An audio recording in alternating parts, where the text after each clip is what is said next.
Oh, this reminds me, I should mention to you guys that you remember that there was some question about whether or not you would have to write the provincial exam. You've since heard, I hope, that it has been canceled for everyone. And if you think that you're relieved, consider the person who has to mark all of those and how relieved that person might be. Just hypothetically. So, I'm quite pleased about this outcome myself.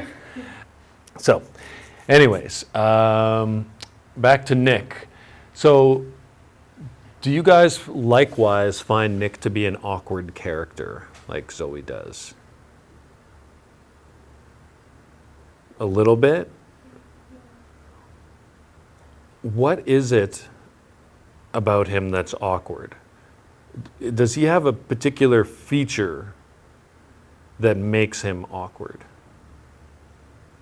I think the thing that makes him the most awkward is that in order to get all people's secrets, he knows he has to be accepting, and he doesn't speak a lot about himself to other people. So when people are talking to him, spaces where you would particularly think like, oh, I would pipe in and say something that I could relate to it, he doesn't. He just waits to hear what else they have to say about it. That's a good point. He never relates to what they say. He just lets people talk to him. And does that seem creepy? I don't know, it could almost, but the people talking to him don't seem to think so. I have another theory that that might explain a little bit of what makes Nick awkward as well. Abby, what did you think? I thought that he does that kind of awkward sometimes when there's something that he doesn't want to be a part of. Like that one scene in, I think it was chapter 7, where Gatsby and Daisy are all like, "I love you" to each other, and Nick and Jordan are just like, "Okay, let's get out of here." Ew. Yeah. I think it's true, and I think it's fair to say that when Nick is a bit awkward, it seems to be fairly consistently where he is hearing something or seeing something that makes him uncomfortable. Right? And so in that sense, I kind of feel his awkwardness. I kind of feel like I might be a little bit awkward in that situation too, because I don't really, I wouldn't be comfortable with that. And Nick doesn't hide it particularly well, it seems. Although it's fair to say that maybe he's hiding it better than it seems to us, because we can actually see inside Nick's head, as it were. Right? So we understand more about how he is thinking, and that maybe makes him seem more awkward than he might seem to Daisy or to Gatsby or whatever. I think it's also interesting to note that no one else really seems to notice Nick's awkwardness that much. And, well, instead of me telling you what I think, why don't you tell me what you think? What conclusion can we draw, if any, from the fact that no one seems to notice Nick's awkwardness? Everyone else is so self-involved that they don't notice. Bingo. Everyone else in this story is so self-involved, so self-absorbed, that they don't notice what other people think. Right? They don't notice what Nick thinks, especially because he's smart enough not to come right out and say it a lot of the time. So that's something that struck me, is that his awkwardness and the fact that no one else comments on it is kind of says something about everyone else in the story, more than it says something about him, which wouldn't be true in almost any other book. But because we're dealing with these upper class characters, it's kind of a comment on all of them. The next comment here says, this is from Zoe again, Nick is a character who is sort of like a wallflower. He is there, He is somewhat observant. People know him well enough to trust him, but he can be easily forgotten about and blend back in with the shadows. Comments on this?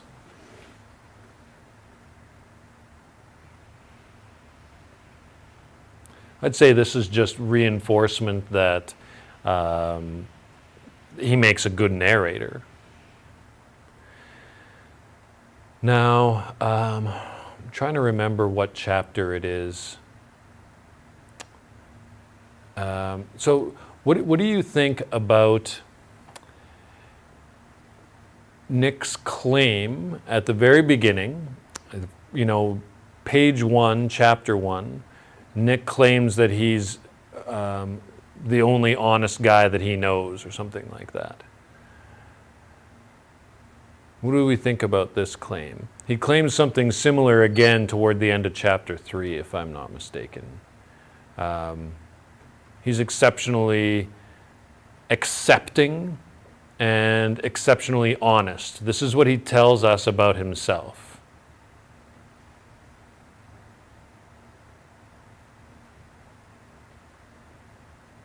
Well, let's think about this. What would you think of somebody who tells you that they are the most honest person that they know?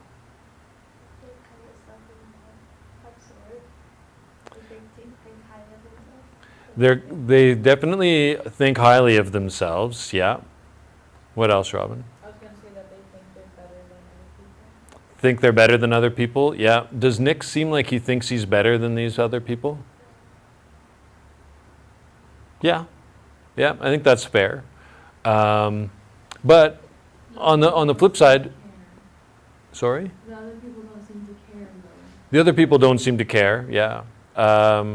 Maybe Nick objectively is better than these people. Maybe that is a conclusion that we can draw, or that as much as we would say that the author's intent doesn't matter, maybe Fitzgerald meant for us to understand that Nick is a better person than these other people that he's writing about. That's a possible interpretation. I think it's also important to say, has anyone accused Nick of dishonesty? No? Okay. Jordan will. She hasn't yet. I was trying to remember when that happened. She will, though. And we've kind of established Jordan as somebody who's not to be trusted. And obviously, Nick has decided that he doesn't care whether or not she can be trusted. He thinks she's interesting or whatever anyway. But I don't know. I feel like somebody who tells me that they are the most honest person they know must be a car salesman of some kind. Right? Like, what are you trying to lie to me about by telling me how honest you are? That seems like a suspicious thing to say. Now, we can read this a couple of ways. When we are reading this book, we understand that Nick is telling us this story from some point in the future. Right? Like, he's not telling it as it happened. He's telling it from a future vantage point. So, is he telling the story as though he's writing it? He's writing this story down? Or is he just kind of like telling us this story in his mind? Is this just like a recollection that he's having? Or are we to understand that he's actually written the story for publication?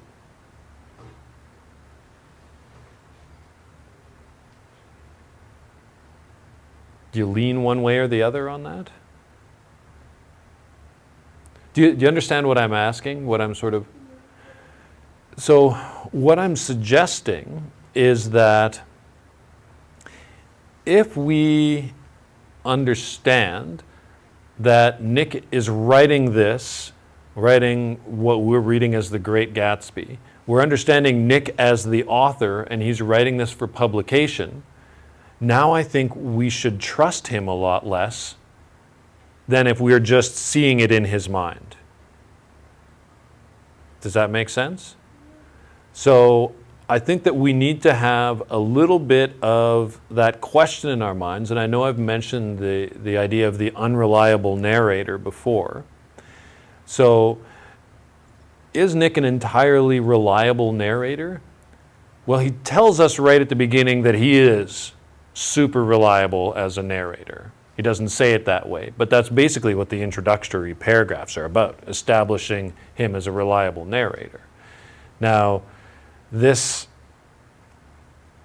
perhaps is him trying to throw us off the trail so that we don't question what he thinks, or it is what it appears to be on the surface, that he's a reliable narrator and everything is as he says it is.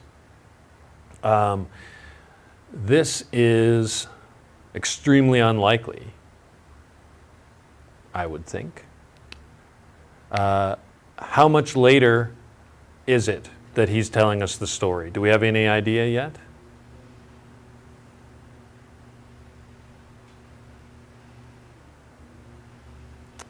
Well, let me think of, let's go back to the first page of the book. Now, he says, Gatsby turned out all right in the end. Right, you remember that line? Gatsby turned out all right in the end.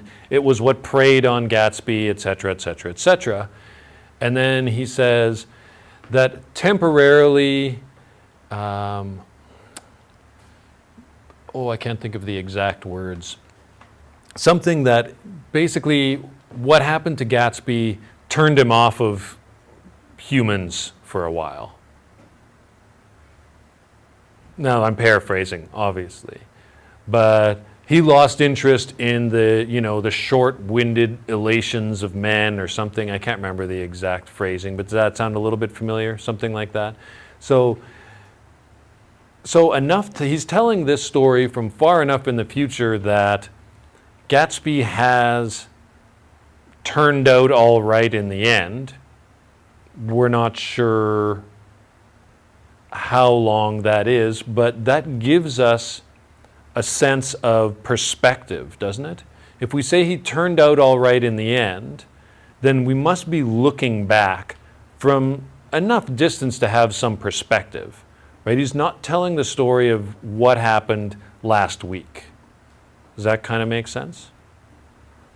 So I'm just telling you the way that I understand it. So when I keep asking if it makes sense, if it doesn't, then you should tell me that, or tell me what makes sense to you, because your interpretations are equally valid. But if Gatsby has turned out all right in the end, and Nick is telling us this story from a vantage point in the relatively distant future, distant enough for him to have the perspective to say in the end about something, then how reliable are his recollections to be? How reliable are your recollections of what you did last week? I don't know. I can't speak for y'all, but for me, not terribly reliable. Could I remember what color things were that I saw? Absolutely not. No, not a chance. Right? So all of these details that he's giving us either are directly made up from his mind, or he's got some incredible memory. What about the fact that he's telling us the story already knowing the ending? right? So as he's building up to things, he already knows. So in chapters 1, 2, and 3, he's going to know about Daisy and Gatsby's history, even though his character at the time didn't know that. He, at the time he's recounting the story to us, knows all of that stuff. Now, I'm going to suggest to you that there's no way that you can find out later that two people, had an affair going on, and then that not have you rethink the way you remembered things happening earlier. You know what I mean? Like, you're definitely going to rethink what happened earlier. So how much of that is going on? How much does that matter? I'm not sure. But there are questions that we can raise. And questions are almost always more interesting than the answers to them are, at least in literature. So, all right, T-Bone, let's see what you have to say here. Nick appears to be shy and reserved, but not clueless. Nick is still respected and trusted by everyone. He seems to be neutral. He doesn't take sides and doesn't participate in gossip. So I think that you're right, and I think that this is, although he's quite happy to receive everyone's gossip, but he doesn't really seem to spread it around. And I think this is why he is so uncomfortable with the whole Daisy and Gatsby thing, because it puts him in a position of, well, now he's taking sides by arranging this meeting.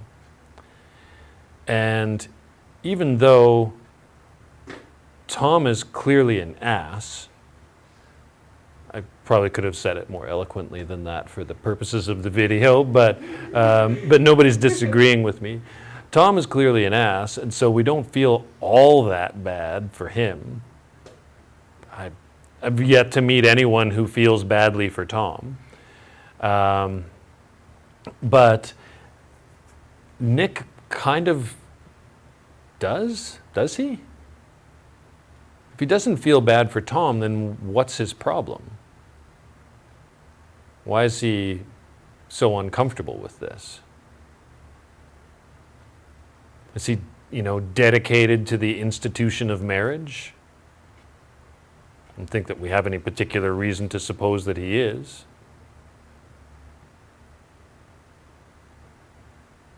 He doesn't. What do we think about the chapter 2, where he accompanies Tom on a sort of a date party weekend thing with Tom's girlfriend from the poor side of town, Myrtle? Does he tell us much about what he thinks about that? He kind of just relates the story and just goes along for the ride. He's not particularly thrilled to be there, but he doesn't really jump to the sort of judgment that we might expect, does he? He doesn't really, he tells us that Tom breaks Myrtle's nose, but he doesn't, tell us that he's appalled at it or anything. He just relates it as something that happened. Now, this is effective, of course, from a narrator's point of view, because we can feel as outraged about that as we want to. We don't need, so by just being related the events, we don't need Nick's interpretation of those events or his spin on them in order to feel the way that we feel about Tom or whatever. But this is all hindsight, right? This is all hazy recollection from some distant future. So we can't really be so sure. Okay, Talia says, we as the reader never experience a single scene of Gatsby and Daisy's affair. It is Nick's story to narrate, and aside from when the two reacquaint, Nick never sees Nick and Daisy alone together. Perhaps Nick feels for Gatsby because he sees his pain of not having Daisy, or out of respect for Gatsby, he doesn't depict their affair. Because of this, we see what kind of friendship Nick and Gatsby have. Nick wants to protect him. Right, so lots of quality content there. What do we have to say about that? Could also because Nick's kind of awkward, and if like Daisy and Gatsby started making out in front of him, Nick would be like, "Oh, okay, I'm gonna leave this room now."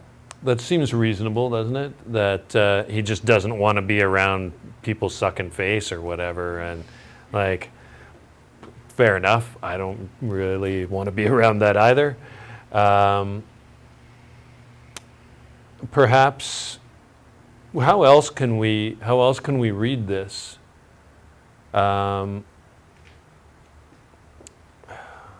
Is there ever any?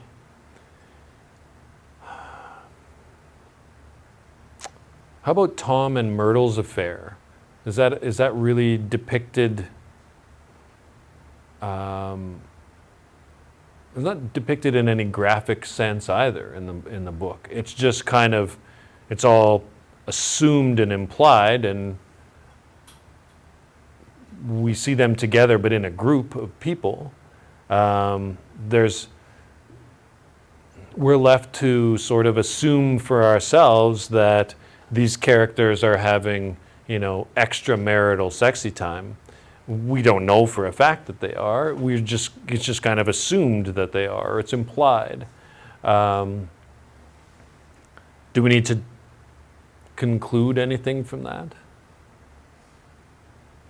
What can we conclude from that?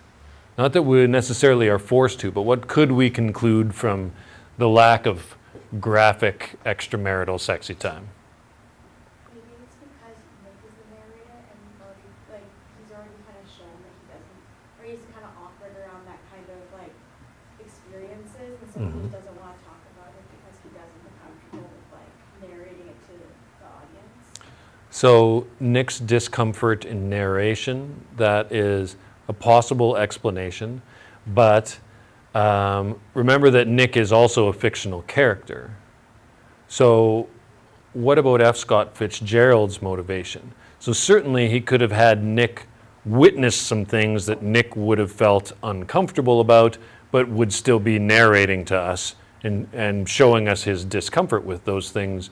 But the actual author, not the fictional narrator, but the actual author could have made that stuff much clearer to us, right? Without changing our opinion of Nick or anything like that.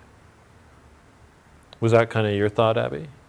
About it being awkward? Or, Yeah. I guess that's the way to interpret it. So what then could be Fitzgerald's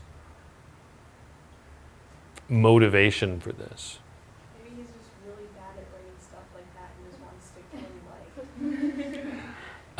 like. You know what? I could be inclined to believe that. I could be convinced of that. Maybe Fitzgerald was just really bad at writing that kind of stuff. Yeah, it's entirely plausible. Could the period in time of the novel's original release have something to do with that?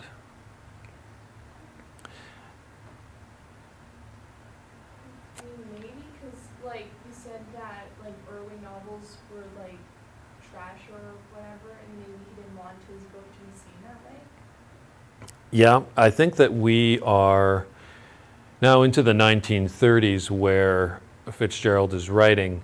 I think that we're past the stage of novels necessarily being trash, but certainly a lot of novels still were like romance Harlequin type trash. Not that Harlequin I think existed yet, but certainly that was a large genre. And Fitzgerald likely wanted to be taken as a serious writer and not to be associated with that kind of thing, and so would have left out details. So yeah, that's feasible as an explanation. However, it doesn't have to be graphic or smutty in order for it to be made clear to us. Does that follow what I'm saying there? it could have been made clear that Gatsby and Daisy are definitely getting it on without going through all of the details of that. But it's not. It's not made clear. So I don't know. I struggle with this, and I don't know, not having been around in the 30s for the most part myself. At least my memories of the 1930s are quite vague. I don't know that I have an understanding of that, what his audience would have been like and what would have been expected of them. Maybe this is just, you just didn't write about that sort of thing at that time. I don't know. But it's something that I wonder. And so the things that I wonder and I don't have clear answers for are obviously the most interesting parts for me. So I want to plant those seeds for you so that you're thinking about them and maybe you can answer some of my questions for me. Okay, what else have we got here? Emily says, one thing that occurred to me was from the idea that Nick doesn't judge people. So when Nick actually does have an opinion about someone, what does that say about their character? Okay, so Emily is not here, so we can't ask her if she had a particular character in mind when she wrote this, but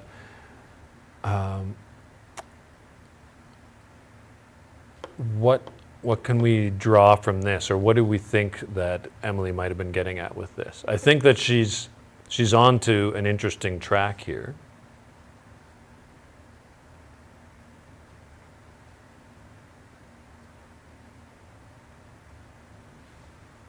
When Nick actually does have an opinion, what does that say about their character?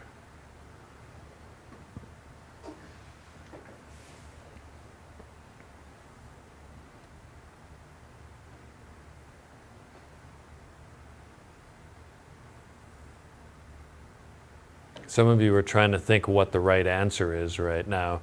I want to remind you that there aren't right answers. There are just interesting thoughts and potentially uninteresting thoughts also, but we're going to assume that all thoughts are interesting. Robin? At the beginning of the book, I think around the time when he said he was honest, he also said he wasn't honest, right? Like Yes. He wasn't real on his side. Yeah. So maybe he just doesn't have real.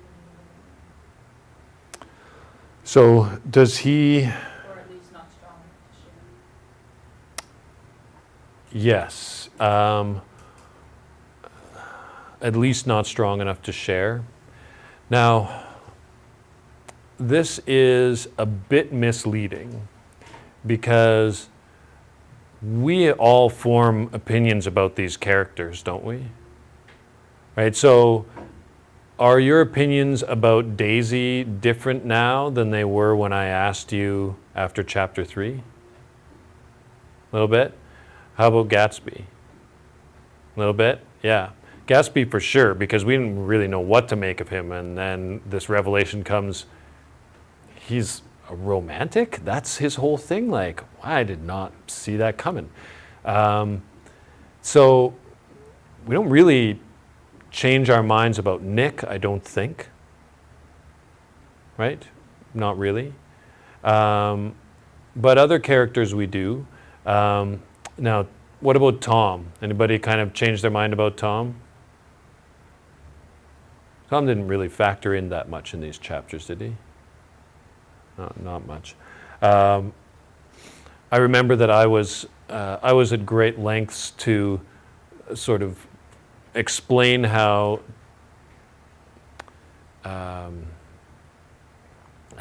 was an interesting character and not just a cardboard cutout of a bad guy. That he was actually interesting in terms of what he represented. It doesn't make him likable. He's not supposed to be likable. But what does it say about, so what Emily possibly is missing, or possibly even what she's hinting at here, is that if we've all reached our own opinions of these characters through reading Nick's accounts of them, and hasn't Nick really told us what he thought anyways? Isn't it smart if he says, I don't I don't judge people. I just listen, observe, right? And then he tells us things that lead us to our own judgments about people. Well, that's good writing, just in general, right? Don't say what you think of a character. Don't tell the reader what to think of a character. Show the reader that character in action and let them reach their own conclusions about them. That's like good writing 101. That's your starting point for good writing.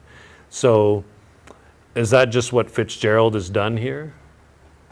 I would suggest that it is what Fitzgerald has done here, and maybe we should even interpret that Nick, as our fictional sort of narrator, has done as well, in that he is letting us know what he thinks of these characters just by the stories that he chooses to tell us, because he's clearly not telling us all the details about everything. And maybe he's leaving out lots of things that could change our minds about things. Something worth considering, anyway.